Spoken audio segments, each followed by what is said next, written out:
And I'm not to say that's a bad ratio. I think 1% or 3% is a good start. My personal preference is a little higher than that. In fact, my preference is I only keep fiat money for what I need to pay the bills. Everything else I put into some kind of hard asset. Mm-hmm.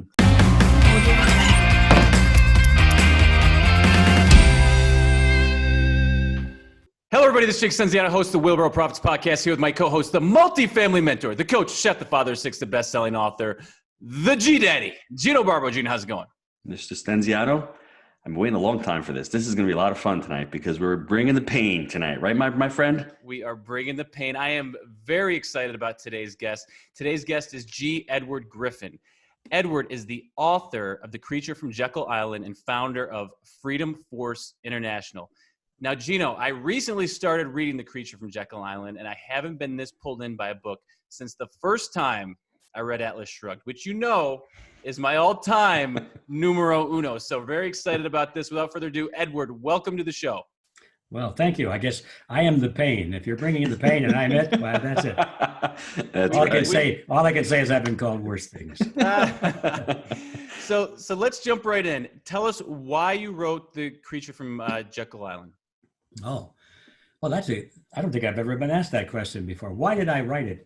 That's a good question. Give me a moment as I scramble my thoughts on this.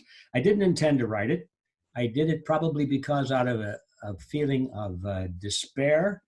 I had a feeling that nobody wants to read this stuff. This is all heavy stuff. It doesn't have a happy ending, at least not in the near future, in the long future maybe, but within our lifetime, this topic brings up a lot of pain, as you say, and I didn't think anybody would write it, so I didn't write it to sell books or to make a living from it. I wrote it because I felt that I had to get into the historical record in one place, what it had taken me so long to pull together from so many different places. And I just felt compelled to do it. And it was a very hard decision because it was costing me dearly. It was taking my time. I wasn't making any money. I didn't think I would ever sell the books. I needed to support my family, but nevertheless, I had this insane need to finish the bloody book. And it's in this stage, or a little bit before that I discovered that I had something that I like to call the crusader gene. I never knew I had that before as a young man. I didn't give a darn about what went on in the world or in the nation or my community or even the guy next door. You know, I was wrapped up in my own world. I was trying to make some money, trying to look good. I had a beautiful wife and some great kids. I was thinking about, living the good life and all of that. I didn't care or think much about anything beyond me, kind of like our American culture today, unfortunately.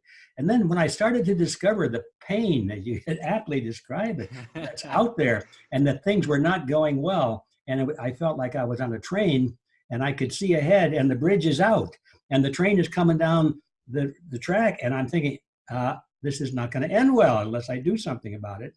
So I've been in that mode, and I discovered that my crusader gene started to vibrate. And I wrote the book. I guess that's maybe the popular way of describing it. I just had this compelled feeling that I had to get it into print.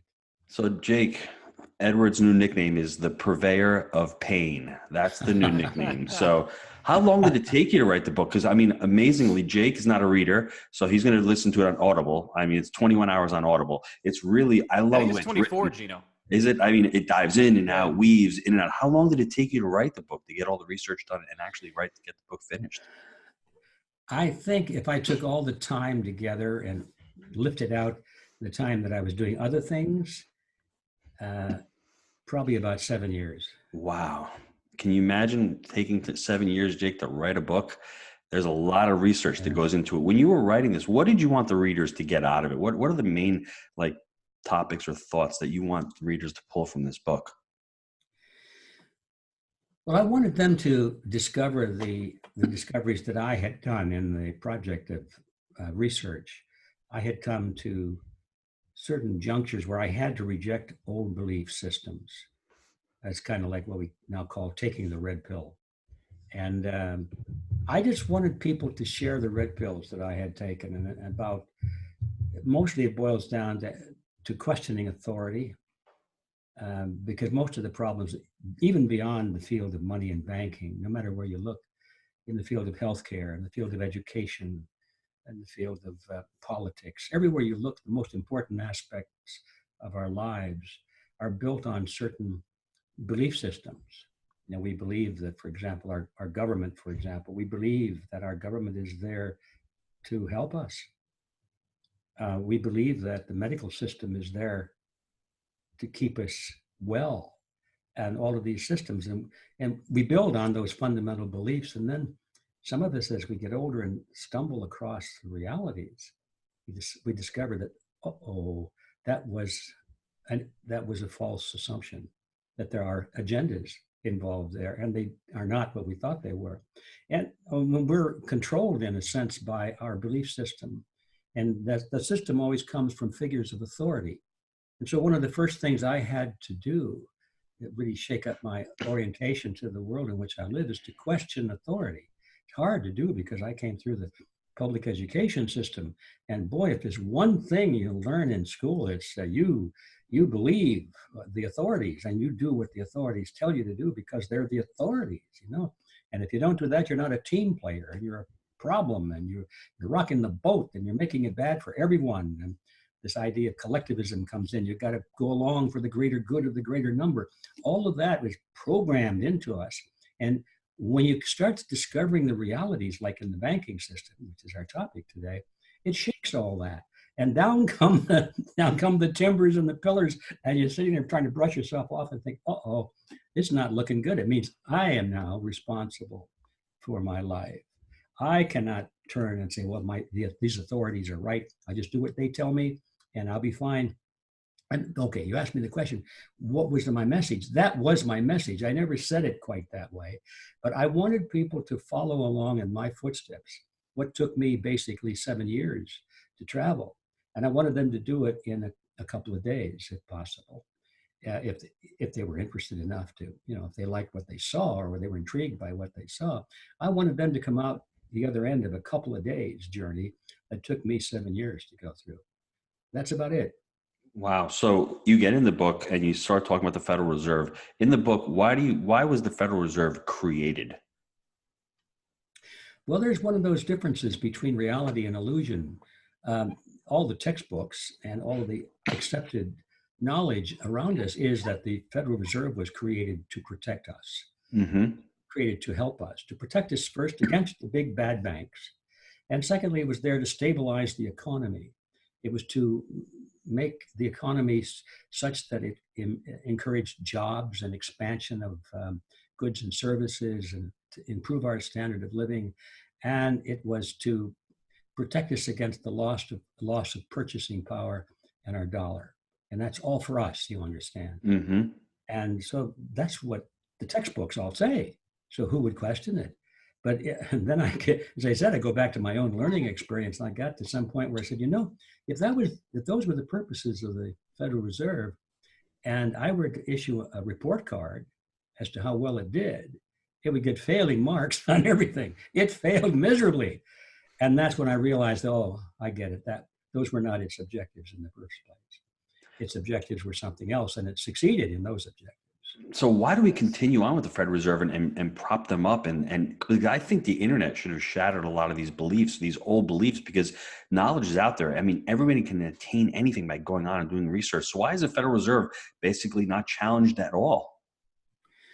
Well, it's because the knowledge that is out there is not necessarily true. There's we know a lot of things out there that aren't true.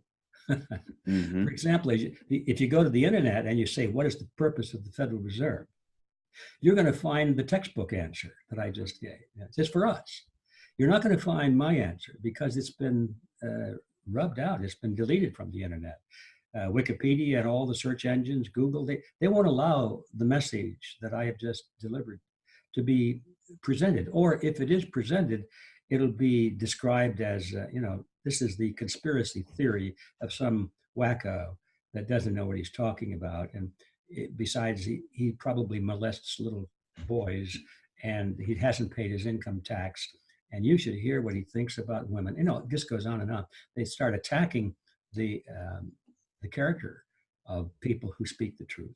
So you're quite right. The information, The knowledge is out there, but most of it is false knowledge. It's incorrect. And that's why nothing is done, because the public is not alerted to this. It's the real reason, back to your first question, why did I write the book?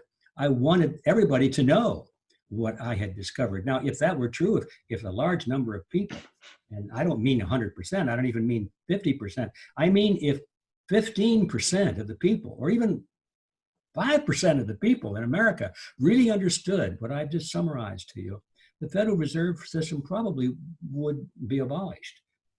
So that's the goal. I think we could perhaps jump to the end of a discussion like this. What are you going to do about it? It's too big. You can't do anything about it. Well, yes, you can, but you need a lot of people to understand why you're doing it, because you need support. They don't necessarily have to get in the boat and pull on the oars, but if they're in the boat and they don't like, or they suspect you, they're going to throw you overboard. So you need support. You need people to understand these things, even if they are not going to do anything about it. Mm-hmm. So that's our mission, is to spread the word. So, I mean, what effect do you think the Federal Reserve has had on the economy over the last, 100 years that it's been in existence? Well, it has destroyed it, or not completely destroyed it, but it's in a process of destruction. And by destruction, I mean plunder. It has siphoned off the productive output of the American people and directed it generally into the pockets of a very small group of people who control this financial system. They become fabulously wealthy beyond measure. You can't even think about numbers that big. Now they use, of course, for their own pleasure, their own palaces, their own yachts, airplanes, and all that sort of stuff. But much of it is spent in acquisition of influence over public opinion and over public action. I mean, in other words, they buy politicians, they buy up radio stations, they buy up TV stations, networks, they buy up newspapers, magazines, this sort of thing. So they now control the flow of information. And we're back to another question. How come people don't know about this? It's because the very people we're talking about have such tremendous influence over the channels of communication. And this is not accidental. It's part of my research, and in my book, they set out to do this on purpose, because they knew. There was one section in my book, as you probably recall, where they had to sell the idea to the American people that it was a good idea to get into wars that they wanted to get us into for their reasons. And the only way you can sell that to a group of people is to convince them that they're in great danger if they don't do that. Yes. Whether that's true or not, it's not important. It's the perception that counts.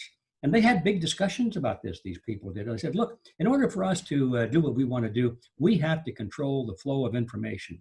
We have to be able to engineer the opinion of the American people. So that's where a lot of this money goes that they're making because of this plunder out of the system. It's not just for their palaces, but it's to gain control over the minds of the American people. So you have over here the whole banking system. Can you just give us a quick overview of the banking system and how it's been manipulated and how it's been used to take over the economy and to run everyday life for Americans? Well, yeah, I think it's sort of a retelling of the same story that I just went through. They've used the money that they make, because let's stop there. The money that they make. That might sound, well, how do they make the money? And you had that in the book because you had assets and liabilities. Are they there? I got my printer over here. My printer is right over here. Maybe That's the short understanding. The sort of the layman's understanding is, well, if you can print money on your printer, just make sure your printer's in good shape and keep it running. That's your asset. That's your asset. Basically, that's what happens, but it's much more mysterious than that. They don't print it; they create it as digits inside a computer. They're just numbers in a ledger. They're conceptual. They're abstract. Money is abstract today. It's just concepts.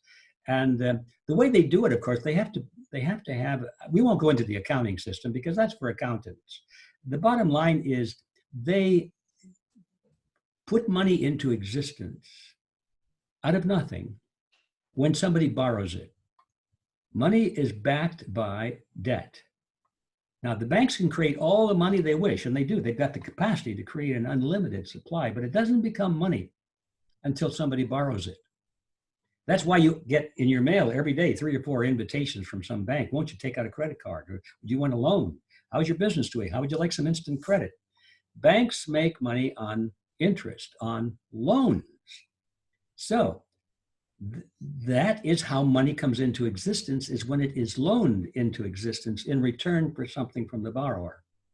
Now, there are 2 things that the borrower can give in return for that loan. One is a lien on his asset, on his house, his car, his farm machinery, his real estate, is everything.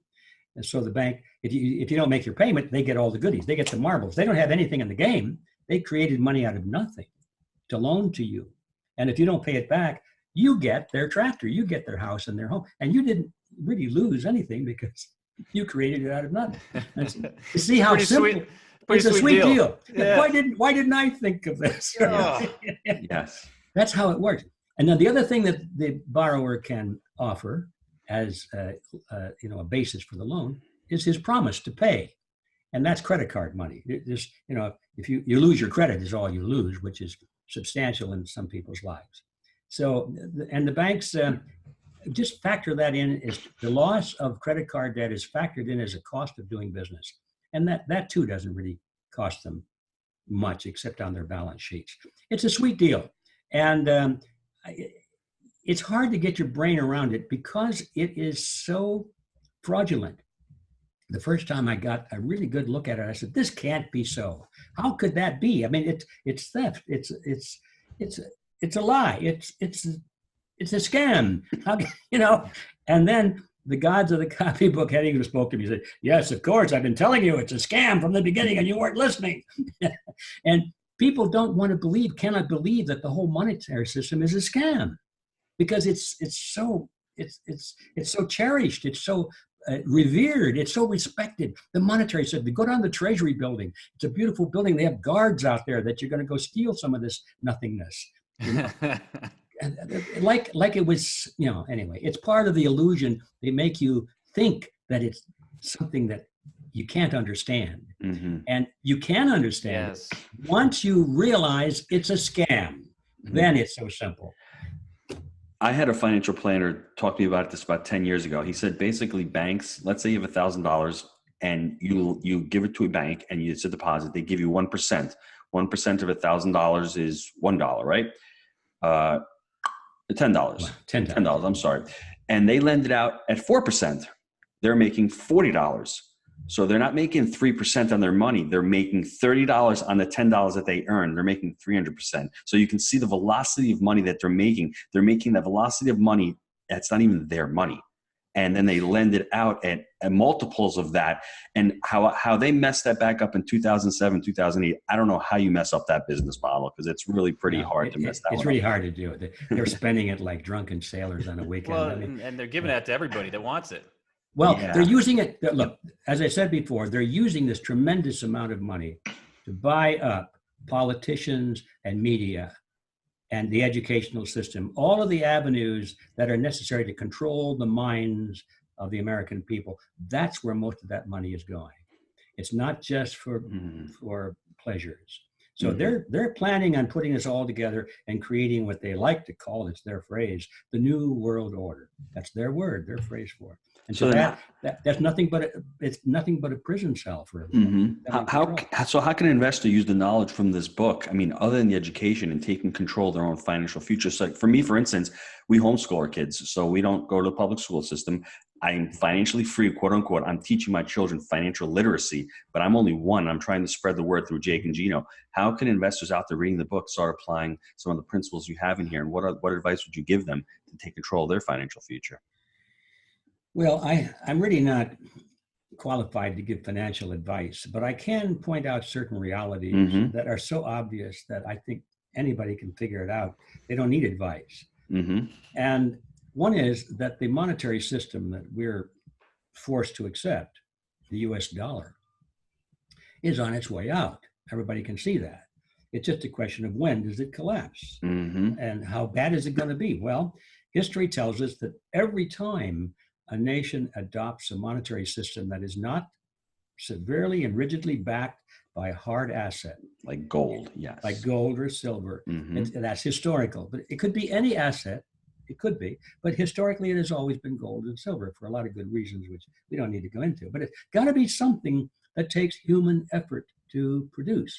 If it's something that you just vote for, well, I vote for another $1 billion. There you have it. And that's the way the system is now.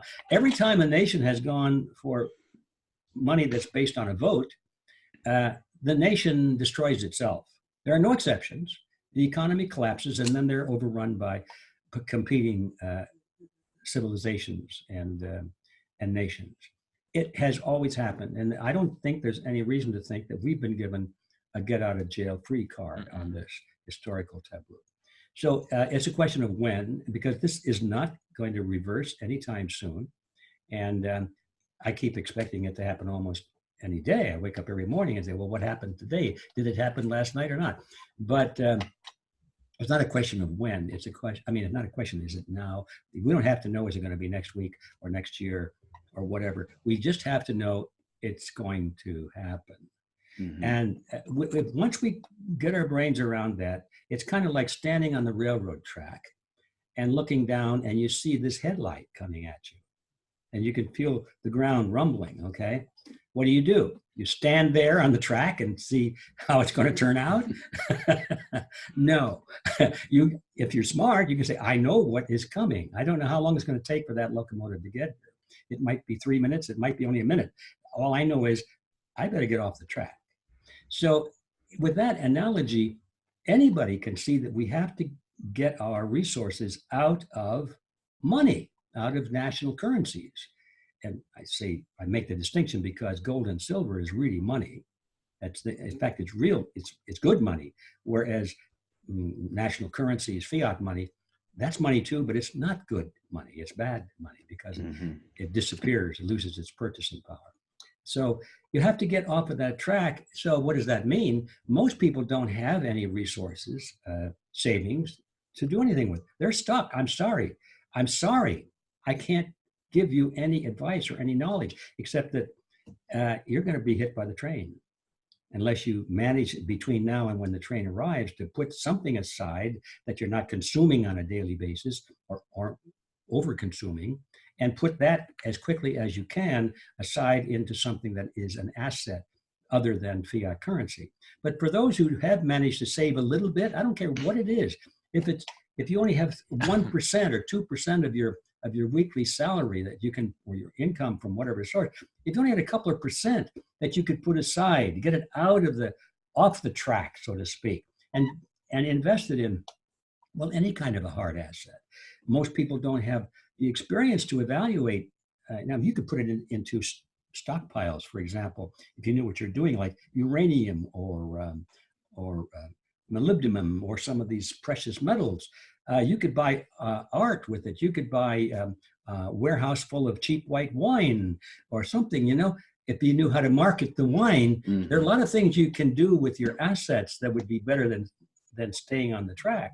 But most people don't have the expertise to handle anything like that. It's not their training. So that leaves gold and silver for the common man. It's sort of a fallback, and it's a good one.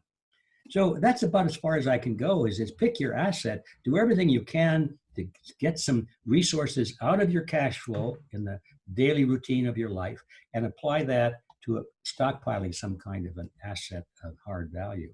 So, Edward, what do you think about the cryptocurrency, that whole debate coming on right now where governments can't print and it's going to Bitcoin and all those different types of currencies? What are your thoughts on that? Well, I have two thoughts on that, and I really have had a chance to study it at some length now, and I've talked to a lot of experts. I'm not an expert on that, by the way. There are a lot of details that I don't understand, but I think I have the overall picture pretty well, and I've talked to a lot of people who do understand those little eddy currents. But so I come away with two general conclusions. One is that a lot of money is going to be made by speculators. And if you understand the markets enough to place your bets correctly, you can make some money on it. You can make some fiat money on it.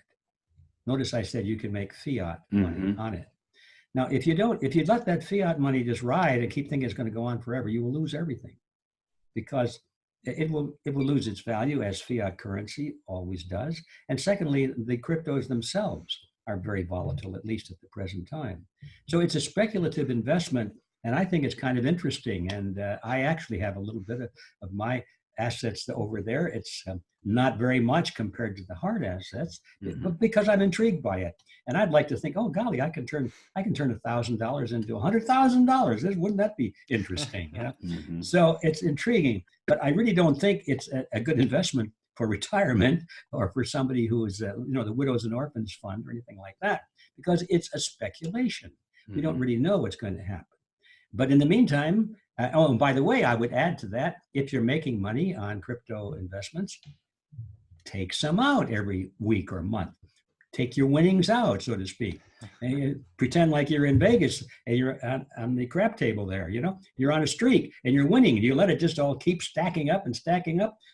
Well, you can, and people do it all the time. But the day comes when they lose the whole stack.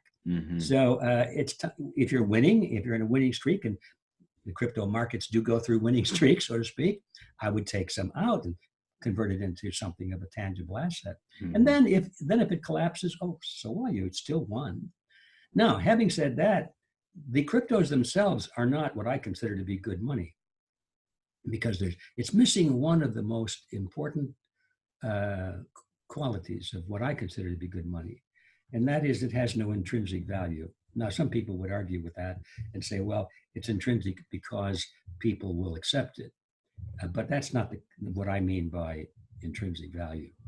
A good money historically has always been something that is useful for something other than money. That's always been one of the tests of whether a certain asset will work well as money, is if it is in demand, even if it weren't used as money. Now, it's true that gold and silver are in demand for industrial and jewelry purposes. So and also, electrical reasons and so forth. Silver is yes. So, yeah, and but primarily it has its demand in the monetary market because it doesn't rot, it doesn't, it has all those other qualities, but still it's useful for something other than money.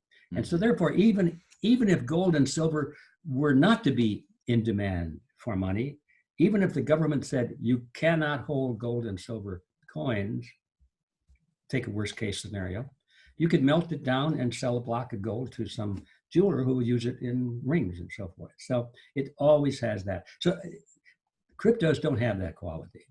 And if the power goes out, where's your money? Well, you could say that's true of the banking system too, because if the power goes out, where's your money?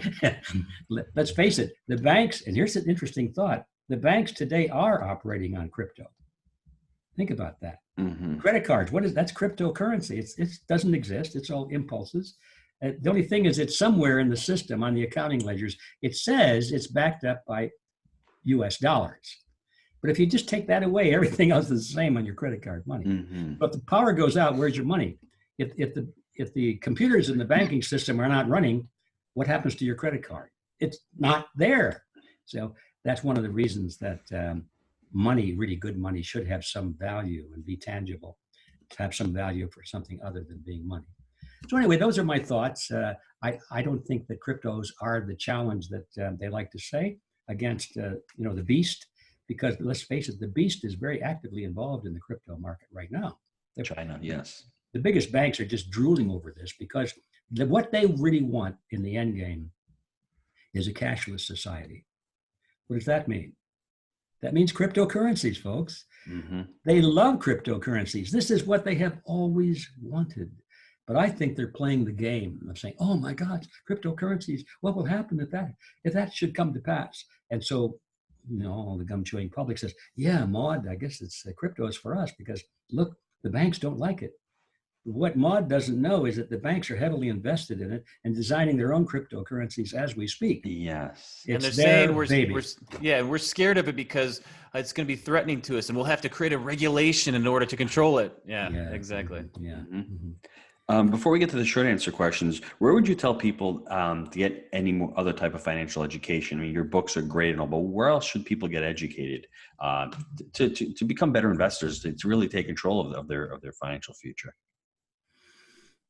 I don't know that I have a list of suggestions for that. Maybe your program should be at the top of that list. I'm thinking there are. Well, we like assets. Yeah, and I know. I just found that out. You like hard assets. So how can you beat that?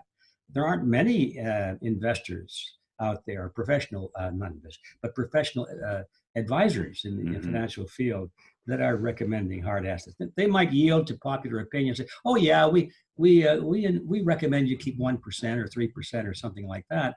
And I'm not to say that's a bad ratio. I think 1% or 3% is a good start. My personal preference is a little higher than that.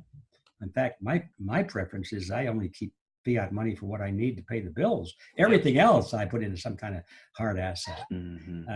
But anyway, that's a good thing I'm not a financial advisor, because I probably wouldn't get many clients. You'd be out of business. They don't want to hear that.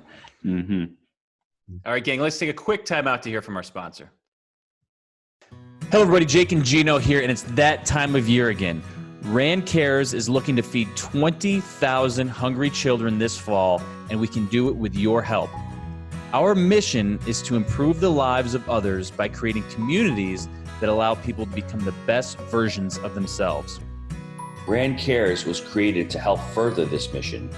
Please visit our Jake and Gino Facebook page and click the Rand Cares link pinned to the top of the page to donate and help fulfill our mission by feeding 20,000 hungry kids this fall. Thank you for partnering with our family of companies to make a huge impact in our community.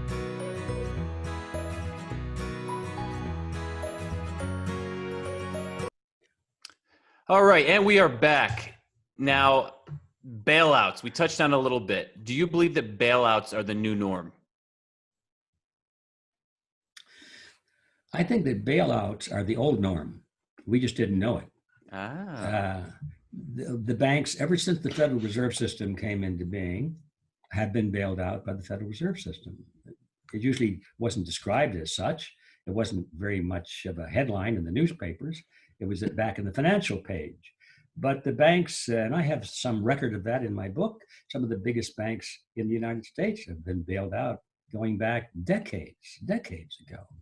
And it was always viewed as some kind of, wasn't it wonderful that the federal government stepped in and saved America because if the banks went down, if the banks failed, why America would go down like a burning an airplane, you know? And so it's always been presented as, oh, isn't it some kind of mysterious financial thing they did, but they bailed out the system, and oh, we're so grateful. It's been going on for a long time. The question is it getting bigger or worse, more? The numbers getting bigger? And the answer is yeah.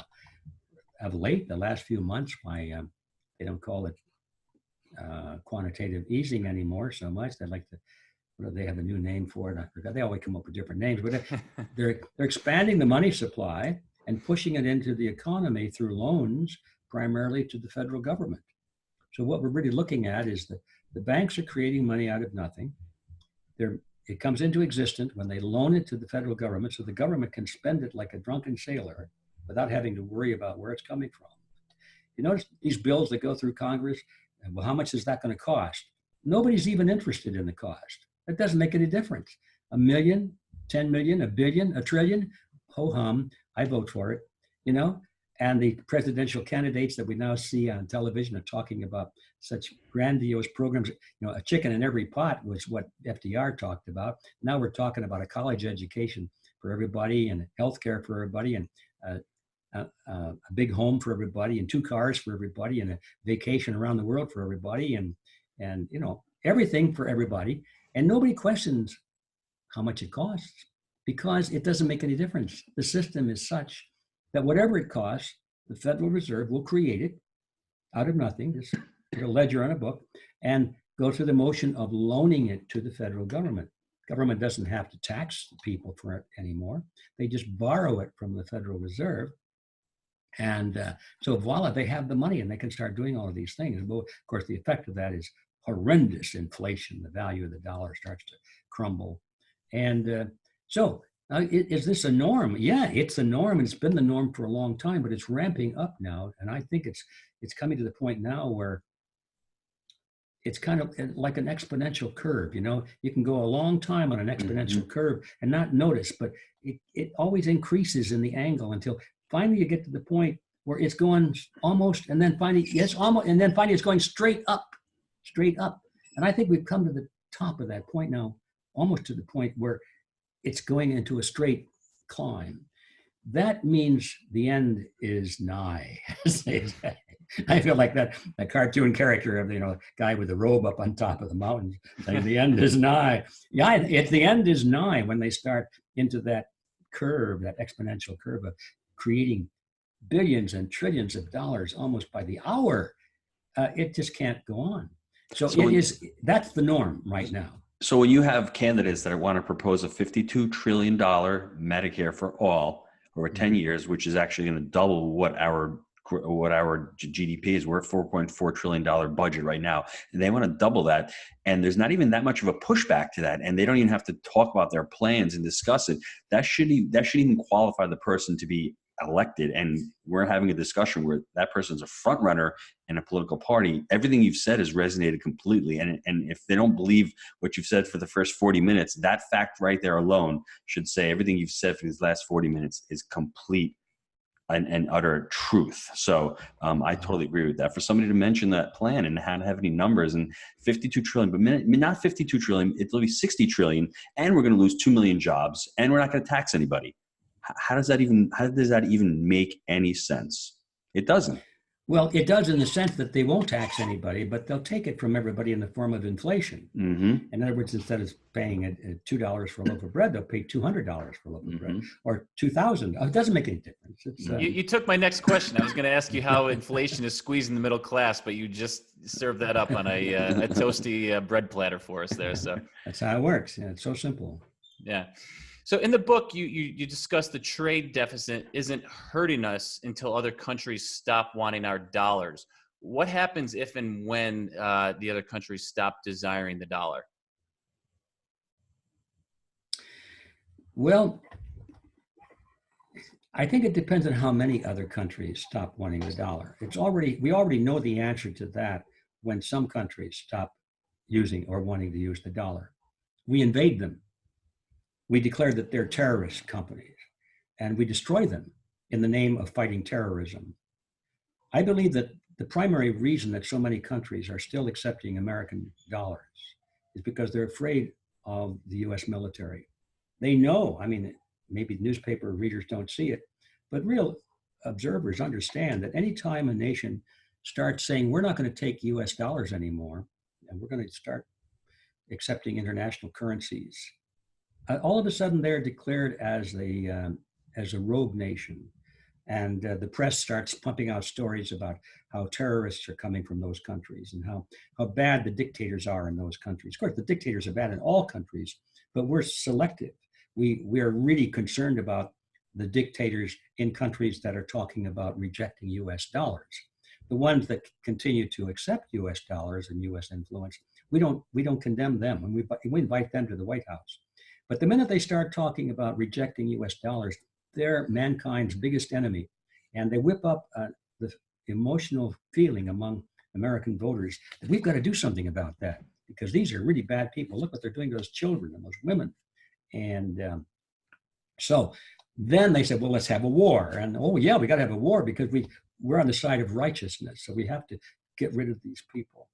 And I'm not saying that these people are good. I'm just saying that so many of them are not they're good. They're not the only ones, exactly. Not the only ones. We're very selective on which ones we go after, and those inevitably are the ones that are talking about rejecting US dollars.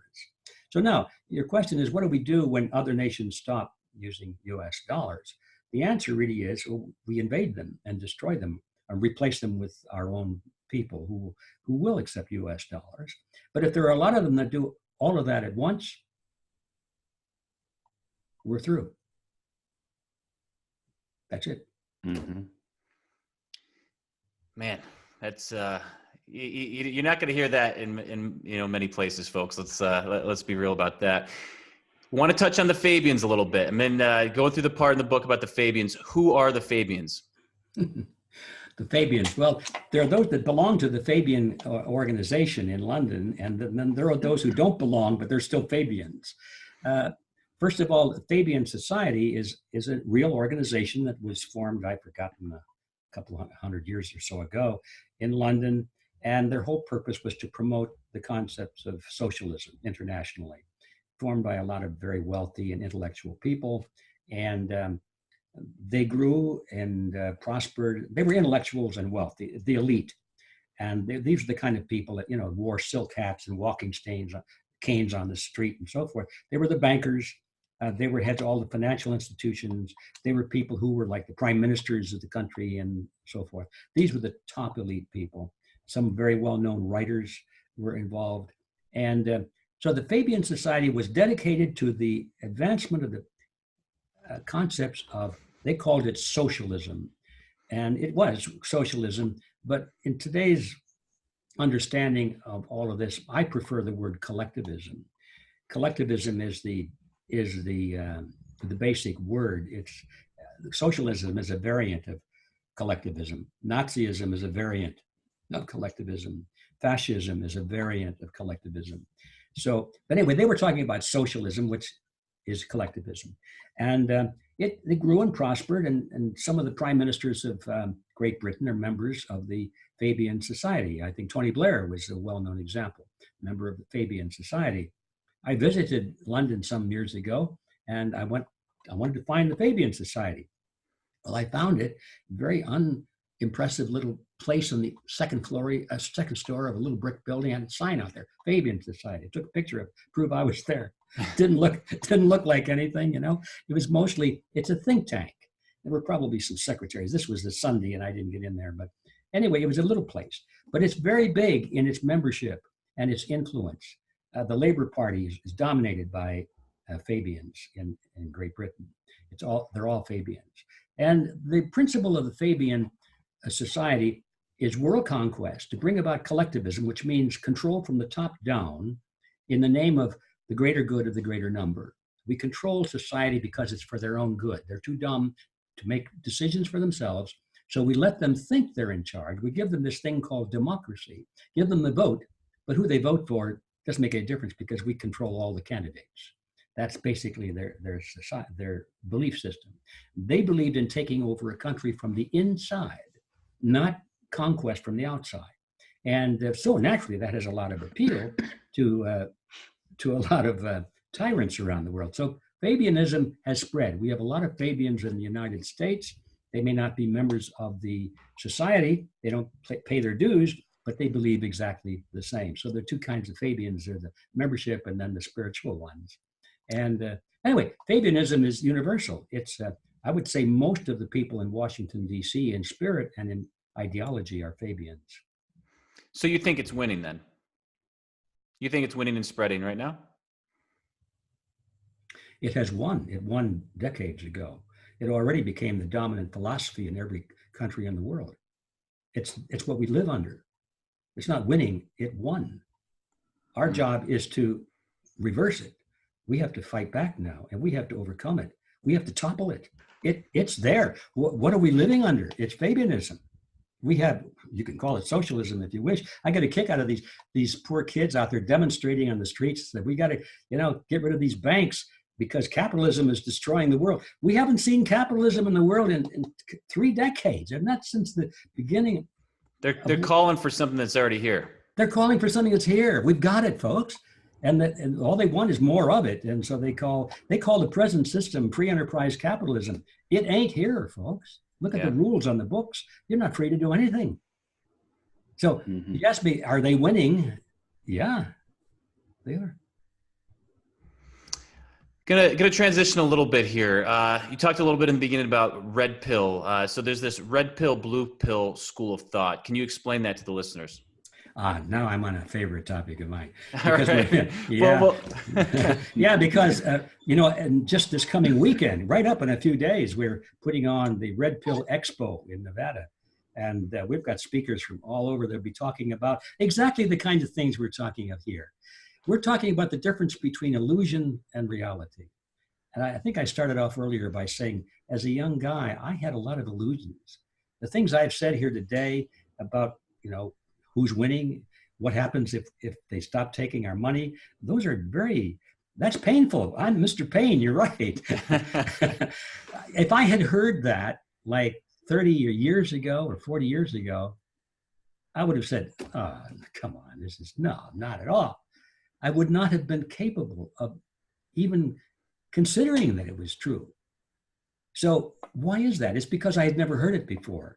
You don't embrace these kinds of concepts just all of a sudden because you hear it. You've got to think, oh, well, this guy is crazy, or that's a crazy thought. But then you hear it again and a little more information put to it. And then again from somebody else, and you think, well, I wonder what they're talking about. And then you start to do a little research on your own. And the first thing you know, you say, oh my gosh, this is true. It doesn't just happen overnight. So the Red Pill Expo is part of that process. It's a place for people to go who respond to the slogan of the Red Pill Expo, which is, because you know something is wrong. A lot of people know instinctively that there's something really wrong with the system. Everything is going the wrong way. As I said, if you flip a penny in the air, it should come up heads and tails 50% of the time. But when it comes up tails all the time, you think, something is wrong. You may not know that there are two tails on that penny or what it is, but there's something wrong.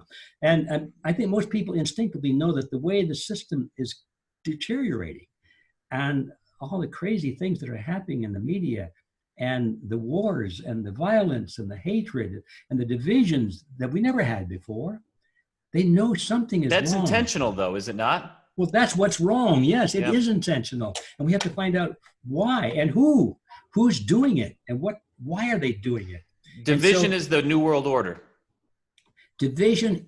Okay, I'm glad you said that because we go back to the Fabians.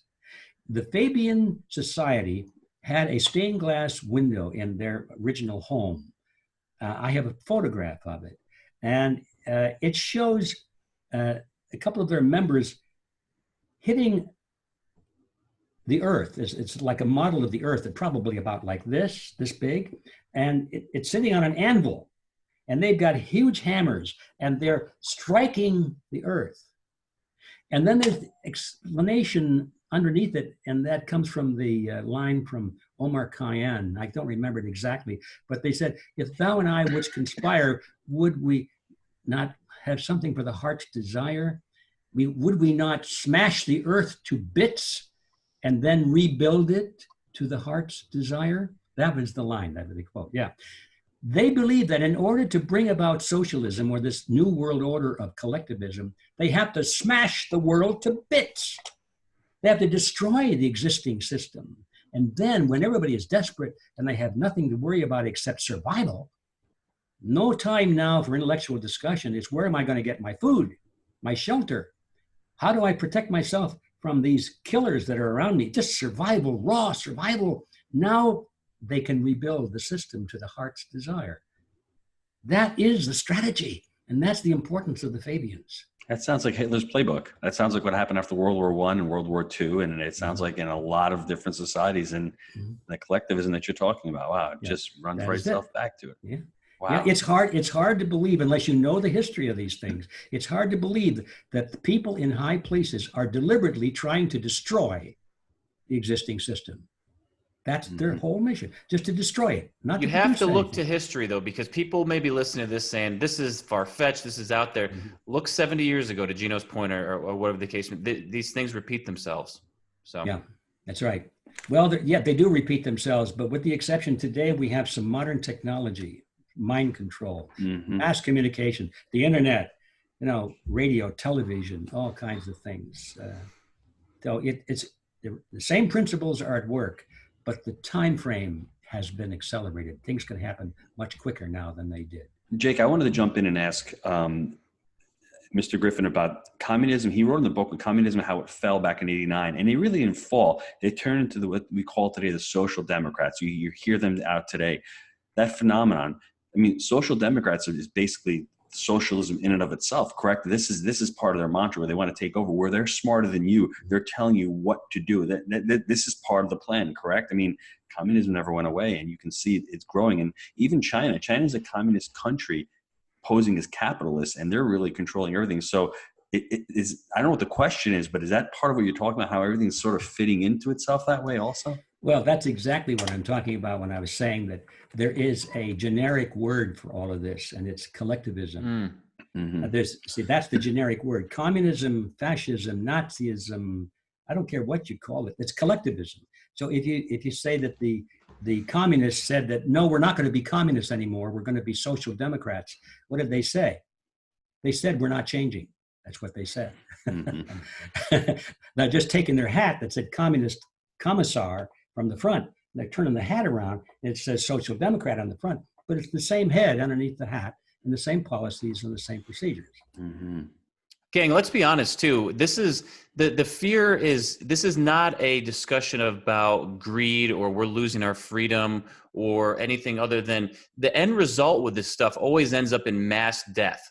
I think, number one fear out of all of this that we're talking about is the amount of people that have been killed under these types of systems. I think that number one should be first and foremost in front of everyone's mind. Not, oh, I'm going to be taxed more, or this thing is going to happen, or I'm going to have less freedom. Don't like those, right? We don't want that. But ultimately, these societies have resulted in millions of deaths, and that, to me, is the scariest part about it all. So if I'm being just completely honest here. Yeah, I think you're absolutely right on target on that. And a slight variant of that concept is that sometimes one of the main purposes of those mass killings is not just to kill, but to subdue the survivors. Yeah. Go in and Genghis Khan used to do that, and Tamerlane used to do that in Asia. They would come in with their armies and they'd march through looking for little villages to plunder. And if one of the villages would resist, they didn't just break down the walls and take what they wanted. They would break down the walls and then massacre every living thing, man, woman, child, dog, cat, canary, anything living, and stack the skulls up on the ground outside the gate and then leave. And so that they did that on purpose, so that travelers and caravans coming through afterwards would see these skulls and then it would talk about it. And the word would spread, don't mess with Genghis Khan, don't mess with Tamerlane. And that way they figured they would have to fight fewer battles. So what was it? Oh golly, I can't think of our Chinese warrior, Sun Tzu. Yep. Wrote his famous book, Art of War. Yeah. And he said the supreme excellence in warfare is to defeat your enemy without having to engage him in battle. That's one of the purposes for the mass killings.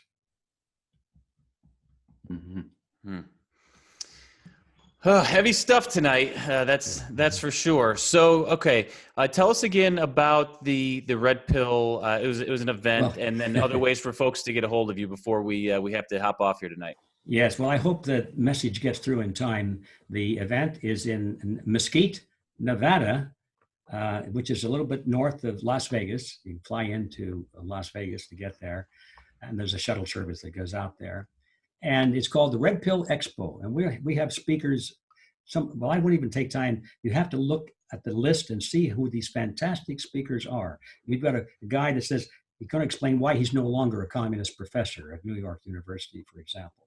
You're going to be a lady scientist explain that the reason for these mass shootings in the schools is because all these kids are on antidepressant drugs. And one of the well-known symptoms or side effects of these antidepressant drugs is homicidal and suicidal tendencies. You're going to hear about things of that nature at this Red Pill Expo. You're going to take a lot of red pills, and you're going to come out of there with your head swimming. Think, my gosh, I didn't realize that these things were going on. You can look it all up, see who these speakers are and their topics at redpillexpo.org. And for those who cannot come, and we know that most of your listeners or viewers won't be able to come, so it will be on a live stream as well. All right. And just for $25, it's a ridiculously low price. You can see the whole 2 days of the event live stream, and for a whole month afterwards as well. So, but the real fun and the real enlightenment comes from when you can go and meet these speakers, shake their hands, sit around, talk to them, ask them questions, and meet all the other attendees. Because I think I might have mentioned before, we have to get together. We have to know who we are and form together into coalitions so that we can fight back against this thing. It's not enough just to know how bad it is or how far the progress has gone. We have to start thinking about how do we turn this around and push back. Otherwise, we're condemning future generations to the worst kind of condition you can possibly imagine. If your crusader gene vibrates like mine does, you've got to do something about it, or at least try. And this is where you will meet the people who feel the same way, and you can form together with them into coalitions and multiply your efforts. And we'll be talking also about how you can make a difference and change this. So just to summarize it, all of that is at redpillexpo.org, and it's coming up on November 8th and 9th. And if you can't come, you can at least sign up for the live stream. And what date is that? That is November 8th and 9th. Okay, so it's right around the corner there. Oh, it's just a few days away, yeah. Yeah. Gino, what else do you have this evening? We could recap. We could spend another hour recapping what we just talked about. So, I mean, I think what everyone should do is listen to the podcast once, take notes, and then go back and listen to it again and challenge everything that Mr. Griffin has said, that Jake and I have said. And that's what you do. You challenge everything and then start doing your own research. And then you're going to start saying to yourself, wow, Stalin did kill 20 million people with famine. China did the same thing. Parts of Africa did the same thing. Why did that happen? And then you're going to say to yourself, maybe I should do some more research, and just research it on yourself. And for us, we're always trying to teach the financial education. I think the hard assets is the way to go. We love multifamily. Why, Jake? The basic human need, what is it? Food, clothing, and apartments, man. You need a place to live because no one's got the real money to buy a house these days. So you listen, it's about having hard assets to print the fiat money. So you whatever it is at that point, we're keeping up with inflation because that's what's squeezing the middle class right now. Mm-hmm. So like Gino said, Mr. Griffin, really appreciate your time tonight. You have any parting words for us? Well, I don't know. Since I'm the master of pain. Let me think, what fits that? I think I'll just conclude by recapping everything I've said is that if you want to survive in this world, your first step is to question authority. Amen. I love that. Wow. Been doing it my whole life. That's why I didn't fit in well in school. So that's what I'm doing here on my own. So that's his excuse. Give me a break. It's your excuse, my friend. So, anyways, thank you so much. Really appreciate your time, and everyone have a great evening. Thank you. All right. Thank you. Thank Bye. you.